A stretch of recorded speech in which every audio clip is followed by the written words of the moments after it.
Suite aux nombreux témoignages d'agressions sexuelles au cimetière d'Ixelles, un nouveau rassemblement a lieu ce soir. Michel Gaillard, on vous retrouve en direct devant la maison communale. Le rendez-vous est donné pour 18h30.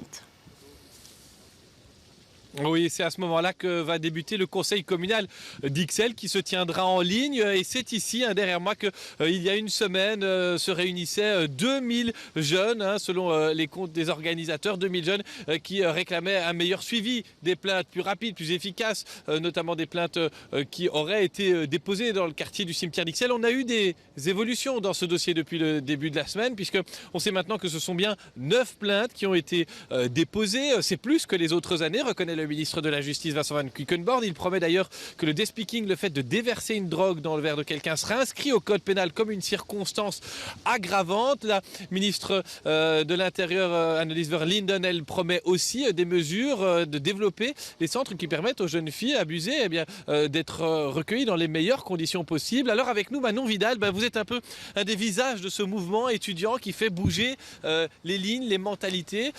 Vous avez l'impression d'avoir été entendu. Vous revenez pourquoi aujourd'hui, finalement, une semaine à peine après le rassemblement?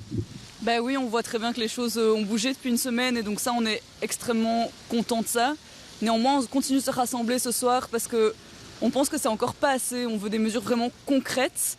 Par exemple, l'ouverture d'un centre de prise en charge contre les violences sexuelles à Ixelles, ici, proche de la communauté étudiante.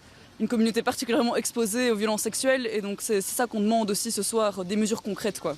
Alors vous venez ici devant la maison communale d'Ixelles, un jour de conseil communal, vous avez rencontré le bourgmestre. Qu'est-ce qu'il vous a dit la semaine dernière? Est-ce que c'était juste une parole rassurante ou bien il y avait, comme vous le dites, concrètement des demandes du ressort de la commune?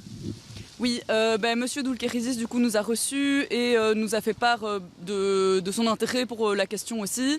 Il nous a dit qu'ils allaient mettre en place notamment un diagnostic de ce qui se passe à Ixelles.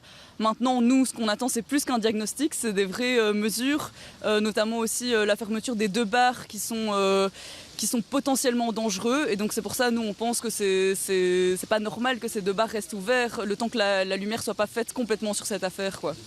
Vous espériez 400 personnes la semaine dernière, 2000 selon vos calculs, 1300 selon la police. Vous espérez combien de personnes aujourd'hui, très brièvement? Ce soir, on attend autour de 400 personnes. Maintenant, encore une fois, la dernière fois, c'est ce qu'on attendait aussi. Et il y a eu une explosion du nombre de personnes qui sont venues. Donc on espère être le plus nombreux et plus nombreuses possible ce soir pour se faire entendre.